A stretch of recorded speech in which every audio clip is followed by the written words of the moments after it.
Certainly, I have no hesitation in recommending that this be done, and I would like to say that we at the federal government's level would continue to support any initiative towards this. We are, of course, a bit saddened sometimes when we see some of these allegations, especially in the orangutan. I think in all my travels around the world to promote oil palm, these are some of the accusations that are staring at me. And I wish to say today that Malaysia is committed to preservation of wildlife. And I think I've seen orangutan in the zoos that I visited in the world, and I think there's a better place for them.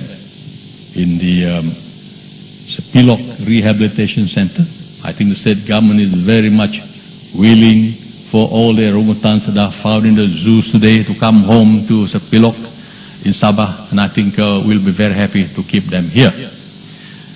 I would like to say that this is what has been done in Sabah, and since we are here, I would invite you to visit the orangutan sanctuary in Sepilok in Sandakan. Ladies and gentlemen, I would like to reiterate that Malaysia is committed towards the sustainable management of its forest resources to ensure a balance between the development needs and environmental preservation. In this context, we are proud that the nation is blessed with a tropical rainforest that is rich in biodiversity. More importantly, I would like to reiterate that Malaysia has upheld its commitments made under the Rio Summit to retain at least 50% of the land under forest cover. Currently, Malaysia has 18.48 million hectares, or 56.4% of the total land under forest cover. We value our forests very much, which is also an important tourist destination, and have been actively practicing sustainable forestry management for the last 20 years. I would like to assure you that Malaysia will continue to ensure that this industry is developed along the lines of sustainable management, including ensuring minimal effects to the environment and the natural habitat of its wildlife. Ladies and gentlemen, in the context of palm oil, RSPO has been put in place to promote the production of oil palm in a sustainable manner. RSPO has been at the forefront of many efforts to ensure sustainability in oil palm industry, and is based on a multi-stakeholder approach. However, sometimes I am rather perplexed by the attitude shown by some NGOs in around many of the countries that are promoting environmental concerns, that while they are an active participant under the RSPO, their counterparts in some developed countries continue to portray a negative image of the palm oil industry by misleading consumers through misleading information. This goes against the very basic of involving them in the RSPO process. Notwithstanding this, I am pleased to note that the industry made tremendous progress in certification under the RSPO. I was informed, and I was informed again today, that currently 5 million metric tons of CPO, which is estimated to about 10% of global palm oil production, has been certified under the RSPO. Out of this, Malaysia is the world's largest producer of certified sustainable palm oil, contributing about 48% of total production. In the case of Malaysia, Sabah is, of course, the major contributor of certified sustainable palm oil, accounting for 40% of Malaysia's total production. I was also informed that Malaysian companies account for 20% of the RSPO membership. This is the highest by country representation amongst the organization's 700 members from over 50 countries globally. Malaysia also goes on record as having the first plantation company to be RSPO certified and the first shipment of CSPO to Rotterdam. This augurs well for the concerns as well as the commitment by the private sector in Malaysia towards ensuring the production of CSPO.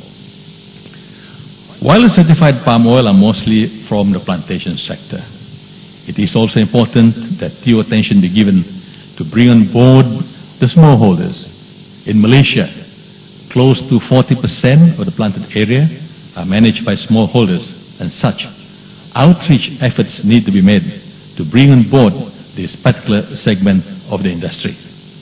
To assist the smallholders in Malaysia, the government has on its part allocated a sum of 50 million ringgit. This fund will be used for, among others, educating smallholders on the importance in adapting sustainable practices as well as in the certification process. While this being the case, it is also important that the RSPO strive to ensure that there is premium for certified palm oil and that certified palm oil is bought on time. This in the longer term will allow smallholders to come on board in the endeavor to produce certified palm oil. I also hope that RSPO will engage more smallholders organizations and growers associations towards obtaining the certification process. This in the longer term will allow more areas to be covered under the ambit of RSPO. I would like to say today that my ministry has initiated the work that is being done by cooperatives to produce sustainable palm oil. We have now initiated about 10 cooperatives in Malaysia in order to allow smallholders to be involved in running cooperatives that will produce certified palm oil. And I hope that we will get the cooperation and the support by the palm oil industry, especially the big brothers in the palm oil industry, so that these smallholders can be brought to produce certified palm oil. I would therefore like to urge that this type of cooperation can be seen in the industry, and I think this is what will encourage the smallholders to get into the business of producing certified palm oil. Ladies and gentlemen, on the RT9 in Malaysia, I hope that more stakeholders in the industry will come forward to pledge support for these sustainable efforts. I was informed that Bursa Malaysia has also studied the possibility of implementing a sustainability index for listed companies. We believe that this will close the gap between environmentally responsible business models and their investment attractiveness. Through these efforts, I am sure the oil palm industry will gain a wider worldwide market and accessibility.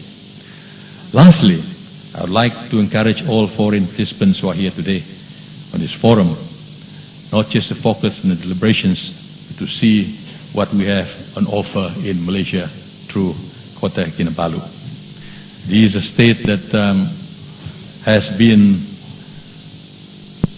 the favorite destination of a lot of people, and I hope that you'll not miss on some of the sites that is available here in Kota Kinabalu and in other parts of the state of Sabah. Ladies and gentlemen, on this note, therefore, I would like to officially declare open the 9th Roundtable Meeting on Sustainable Palm Oil. Thank you very much.